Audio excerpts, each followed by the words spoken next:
Você consegue pensar em alguma promessa que o Senhor Jesus fez para a gente, que eu e você tenhamos direito? Você consegue pensar em alguma coisa? Como a gente não combinou para não constranger ninguém, não vou pedir para ninguém falar para mim. Mas se você lembrar, fala para o vizinho que está do seu lado aí. Uma promessa que Jesus fez e que você tenha direito. Fala aí.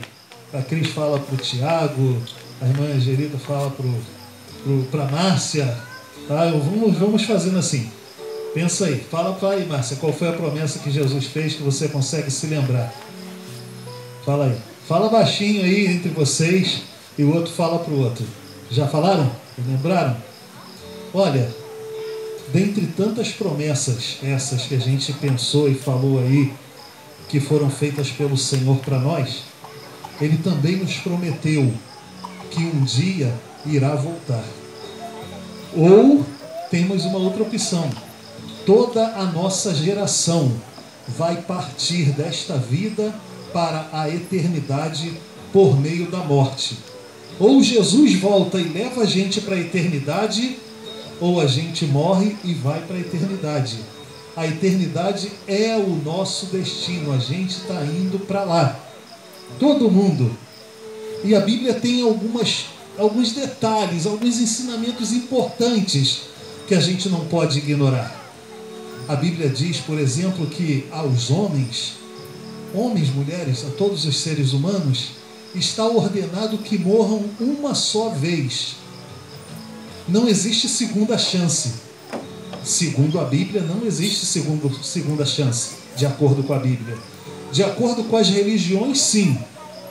Eu estava brincando com a Márcia, hoje até pela tarde, e a gente estava falando uma coisa que eu sempre penso, né, para poder chegar onde eu estava falando, eu vou dizer assim: a gente mora num estado laico. Isso é muito bom.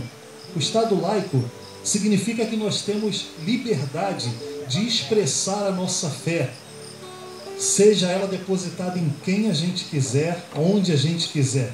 Nós estamos aqui numa pracinha, num parquinho, é um local de brincadeira das crianças, e a gente chegou aqui, botou um equipamento de som, um louvor, e a gente está aqui expressando o nosso culto, e ninguém veio aqui para nos impedir. Por quê? É nosso direito por lei. O Estado laico nos dá essa liberdade. E por causa dessa liberdade, e por causa também da nossa cultura, que é muito religiosa, as pessoas procuram diversos tipos de religiões. Por que as pessoas procuram religiões? Muitas vezes para resolver problemas. A pessoa está com problema financeiro. Poxa, eu vou aplicar a minha fé para poder resolver. Já chamaram até jogo de aposta de jogo de fé, né? Não é. Mas a pessoa, eu vou fazer a minha fé. A pessoa está com problema no relacionamento amoroso. Eu vou buscar solução nesse problema. E eles buscam nas mais variadas religiões. Hoje a gente tem o Covid, a pandemia, as pessoas buscam soluções para os problemas de saúde também nas religiões. E eu vou dizer uma coisa para vocês. Buscam e encontram as respostas que estão procurando. Acabam encontrando a solução para os problemas que estão procurando nas mais diversas religiões. Pessoas estão doentes, você vai ver gente em tudo quanto é religião falando, teve cura. E eu vou te falar, tem cura sim. Ah, eu estava em depressão, me ajudaram, me recuperei. Recuperou sim, nas mais variadas religiões. Só que quando se trata de vida eterna, de perdão de pecados, de salvação, aí não adianta procurar em religião nenhuma. Aí a gente precisa procurar em Jesus.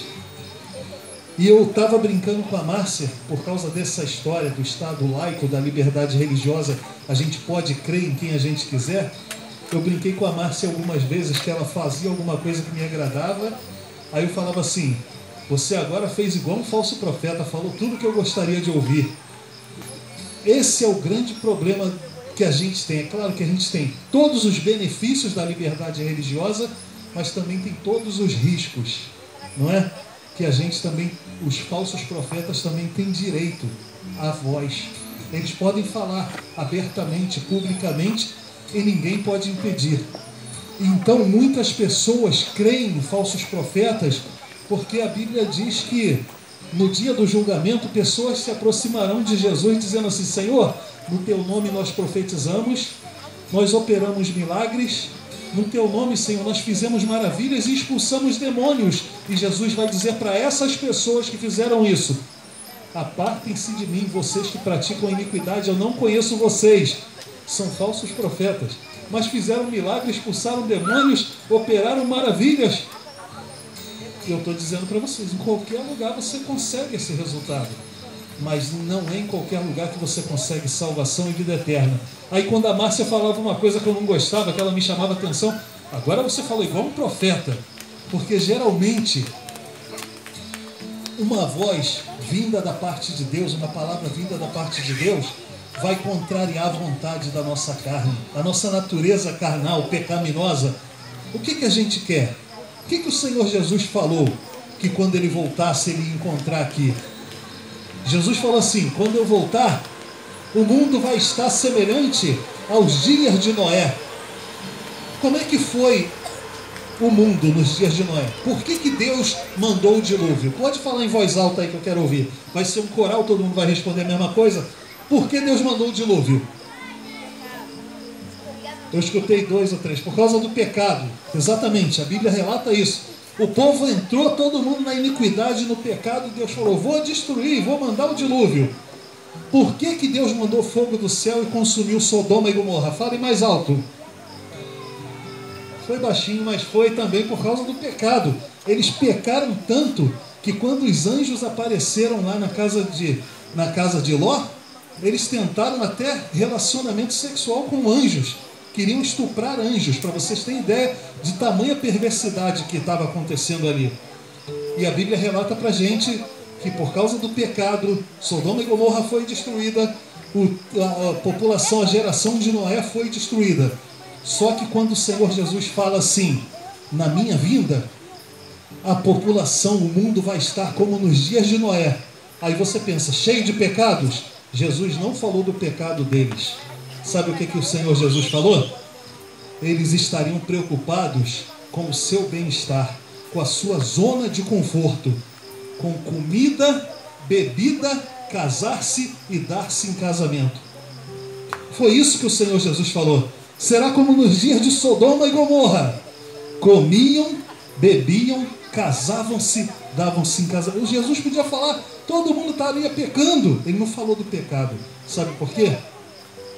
Ele comparou secularismo, equiparou ao próprio pecado, algo muito grave.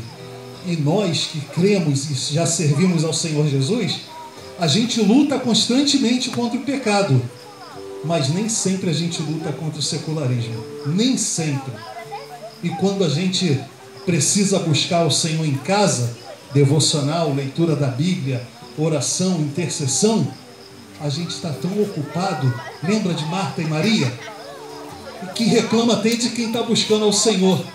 Marta e Maria eram 2 irmãs, irmãs do Lázaro que Jesus ressuscitou, que estava morto lá, e Jesus chamou: Lázaro, vem para fora, de João capítulo 11. E Jesus foi até a casa delas. Maria sentou para ouvir Jesus. Marta começou a preparar: vou receber visita, vou preparar o lanche, vou preparar o cafezinho, o almoço. E olhou que Maria estava sentada ouvindo Jesus pregar, ensinar, e ela ficou, uma hora, se sentiu injustiçada e foi reclamar direto com Jesus: Senhor, está vendo aí não? Estou aqui trabalhando, arrumando, lavando, cozinhando, e minha irmã sentada, manda ela vir me ajudar. Jesus falou assim: Marta, Marta, você está se cansando com muitas coisas, uma só é necessária para fazer isso aí, e a tua irmã escolheu a melhor parte, isso não vai ser tirado dela. Eu sei que a gente precisa trabalhar, a gente precisa estudar, eu sei que a gente precisa constituir família, manter essa família, a gente precisa também se higienizar, a gente precisa fazer muitas coisas. Mas o Senhor Jesus falou que a geração da volta dele estaria pensando somente nisso. Só vão pensar nisso. Márcia, você vai pegar aquele folheto que está na lateral da minha mochila, vai entregar um na mão de cada um, e você vai passar aquela liçãozinha do folheto. É isso, dentro do plástico. Entrega um para cada um, e a Márcia vai concluir essa mensagem com esse ensinamento. Pede outro aí para dar, que aí você já vem aqui para o microfone. Isso, pede outro para distribuir. E vocês vão ver aí onde tem as figurinhas. A Márcia vai passar um ensinamento. A gente falou, comiam, bebiam, casavam-se e davam-se em casamento. Estavam muito preocupados, muito ocupados para poderem lembrar das coisas de Deus. Não dava tempo, eu tenho que estudar, trabalhar, eu tenho que sustentar minha família, eu tenho que pagar a conta, eu tenho que ir no médico. E a Márcia vai concluir com esse ensino aqui. Todos já receberam esse folheto? Normalmente a gente usa esse folheto em evangelismo, na rua. E eu vou pedir às crianças também que peguem e que prestem atenção aí na nossa história, tá combinado assim? Vou esperar todas as crianças receberem, Moisés, passa aí rapidinho para eles. E para a gente encerrar o nosso culto, nós vamos estar meditando no que fala nesse folheto. Logo acima está escrito assim: se você morrer hoje, você vai para o céu? É algo que a gente sempre indagou, né? Sempre pensou nisso desde criança. Quando a gente via aqueles desenhos, eu sei que muitos aí viram o desenho do Pica-Pau, né? Esses desenhos que sempre aparece um anjinho do lado e um capetinha do outro, né? E aí um fala, outro fala no ouvido e ele fica ali naquela decisão e sempre preocupado de agir da maneira certa, se vai para o céu ou vai para o inferno. E lá está a pergunta: se você morrer hoje, você vai para o céu? E assim, muitos pensam: olha, eu estou jovem demais para pensar em Deus. Ali tem um bebê aqui. A neném que está ali no colo, ela tem como pensar em Deus? Como decidir se vai receber Jesus como seu Salvador? E aí a gente pensa: jovem demais para pensar em Deus. Mas chega uma hora na nossa vida que a gente se sente autossuficiente demais. Eu tenho carro, eu já tenho minha vida estabilizada, minha moto, ando aqui pelo paraíso todo para lá e para cá de moto. Eu sou autossuficiente, eu não preciso de Deus. Eu tenho meu dinheiro e minha vida. Chega um momento também na nossa vida e na vida de muitos que a gente está apaixonado, amando. E a gente pensa assim: estou feliz demais para pensar em Deus. Estou apaixonado. Parece que esse é o único amor que existe. É esse do namorado, da namorada, de quem a gente ama, do marido, da esposa. Estou feliz demais para pensar em Deus. E também existe um momento em que nós estamos passando, na atualidade, que seria esse: ocupado demais para pensar em Deus. É tanta coisa, é tanto corre-corre, tanta coisa que a gente passa na vida, que a gente pensa assim: não, eu estou ocupado demais. O dia passa, a gente já acorda, vai trabalhar e volta para casa. As donas de casa têm que cumprir o serviço doméstico para estar com o almoço pronto no horário certo, e mãe que tem que levar filho na escola e buscar, e tanta coisa que acontece durante o dia, e que a gente pensa: estou ocupado demais para pensar em Deus. E tem outros que se sentem cansados demais.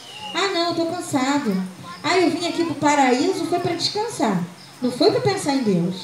Lugar onde tem cachoeira, onde eu posso aproveitar, nadar, descansar na sombrinha. Eu estou cansado demais para pensar em Deus. Só que chega um momento que está lá escrito: olha, tarde demais para pensar em Deus. Chega um momento em que teremos que acertar nossas contas diante de Deus. Tudo que vivemos aqui, tudo que passamos nesse mundo, a gente vai precisar prestar conta. Chegar diante de Deus e se apresentar. Porque desse mundo a gente vai partir. Ou através da morte, como Moisés disse, ou através da volta de Jesus. Então que fique esse pensamento agora no coração de cada um de nós, cada um dos ouvintes, pessoas que estão em suas casas, que possamos pensar: o que eu tenho apresentado a Deus? Como está a minha vida perante o Senhor? Eu tenho buscado ao Senhor, eu tenho colocado minha vida no altar, eu tenho me apresentado perante Deus da maneira certa? Então precisamos receber a Jesus como o nosso único e suficiente Salvador, entregar a nossa vida a Ele e falar: Jesus, venha morar em meu coração. Eu não quero mais viver essa vida ocupado, cansado, ou me sentindo jovem, autossuficiente ou feliz, porque a felicidade e a vida eterna está em Jesus. Então, que possamos guardar em nosso coração essa mensagem e que possamos compreender que somente em Jesus há salvação. Amém. E eu dizia para você, né, que aos homens está ordenado morrer uma só vez. A Bíblia diz isso, não tem segunda chance. De acordo com algumas religiões vai ter, mas de acordo com a Bíblia não tem. Inclusive a Bíblia diz que todos teremos que comparecer perante o tribunal de Cristo para que possamos prestar contas de tudo o que praticamos por meio do nosso corpo, quer seja bom, quer seja mal. Todas as nossas palavras, todas as nossas atitudes, todos os nossos pensamentos, até os segredos mais escondidos que estão no nosso interior, serão colocados diante da luz, diante daquele que havemos de prestar contas para acertarmos as contas com ele. Quando a gente é criança, a gente costuma brincar com as outras crianças e a gente dá fora. A gente fala assim, a vida é minha, eu faço o que eu quiser. A gente já brincou, já falou isso? A vida é minha, eu faço o que eu quiser. Não se mete na minha vida, não. Quem manda na minha vida sou eu, né? Assim, lembrei a frase, usava muito. Quem manda na minha vida sou eu. A Bíblia mostra pra gente, nesse texto, que todos teremos que prestar contas de tudo que praticamos por meio do nosso corpo. Sabe por quê que a gente vai prestar contas para Deus? Porque o Salmo 24 diz que do Senhor é a terra, o mundo, a sua plenitude e todos que nele habitam. As nossas vidas não são nossas. Nós estamos aqui como gerentes de corpos.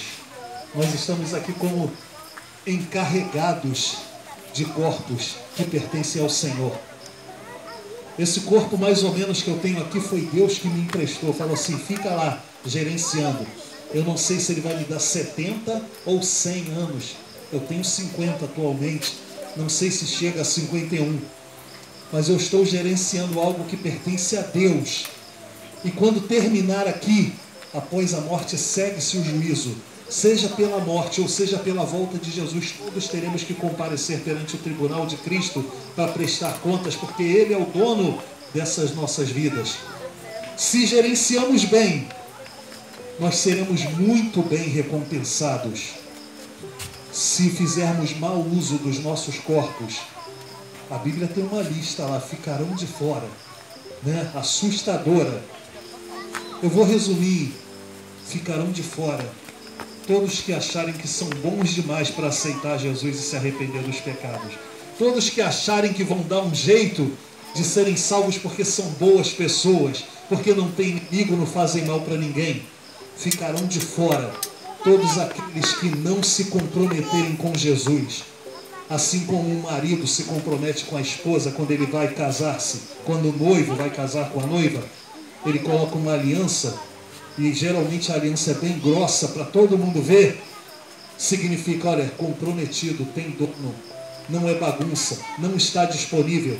A menos que a gente faça isso com Jesus em nossas vidas e a gente mostre isso através de frutos das nossas atitudes, a gente vai estar de fora. Nossos corpos não são nossos, são do Senhor. Por isso nós iremos prestar contas a Ele. Aí, se você compreende que ainda precisa tomar então uma atitude, que na verdade Deus fez tudo. Tudo que precisava ser feito, Jesus já fez naquela cruz. Ele derramou sangue, sem derramamento de sangue não haveria remissão de pecados. Ele venceu a morte, venceu o inferno. Ele ressuscitou, então ele tem a vida. E ele disse, eu tenho todo o poder no céu e na terra. E se você olha para a sua vida e fala assim, eu ainda não estou pronto. Se Jesus vier agora, eu vou prestar contas, eu gerenciei mal. Eu ainda não fechei com Jesus. Eu vou te convidar a fazer isso agora. E posteriormente, você vai procurar um de nós aqui da igreja. Fique à vontade, seu parente, seu familiar, ou o pastor Renato, a própria Márcia, a mim mesmo, para a gente bater um papo e a gente vai trocar uma ideia. Mas nesse momento, o que a gente vai estar fazendo? a gente vai estar colocando a mão sobre o nosso peito, sobre o nosso coração e pedindo ao Senhor: Senhor, a vida é tua. E eu quero estar pronto, eu quero estar preparado para que, se o Senhor me der só mais 6 meses, ou se o Senhor me der mais 40 anos, se o Senhor me der mais 50 anos, eu quero gerenciar bem esse corpo que é teu. Eu entendo, eu acredito que o corpo é teu. Então eu quero consagrar ao Senhor, entregar a Ti e pedir: Senhor, vem fazer morada. Vem fazer morada. Eu quero Te aceitar, Jesus. Eu quero Te pedir: me purifica, me perdoa e entra na minha vida em definitivo. Eu vou pedir a Márcia que esteja orando para que você renove a sua aliança ou assuma essa sua aliança com Jesus. Senhor Jesus, eu te peço que venha morar em meu coração. Eu me arrependo de tudo que eu pensei, que eu falei, que eu fiz, que foi contra a sua vontade. Eu te peço, Senhor, que o Senhor me dê a oportunidade de te receber e de um dia morar contigo nos céus. Venha perdoar os meus pecados. Eu reconheço que sou um pecador, que eu preciso do Senhor em minha vida. Eu sei que é difícil o caminhar aqui, eu sei o quanto é difícil trazermos uma mudança para a nossa vida. Mas te pedimos, ó Pai, muda, Pai. Muda as nossas vidas e transforma o nosso coração. Venha morar em nossa vida, é o que te pedimos, em nome de Jesus. Amém. Bom, a gente está terminando. E se você renovou a sua aliança, ou você fez a aliança agora, é só aguardar. Seja fiel até a morte e dar-te-ei a coroa da vida, diz o Senhor.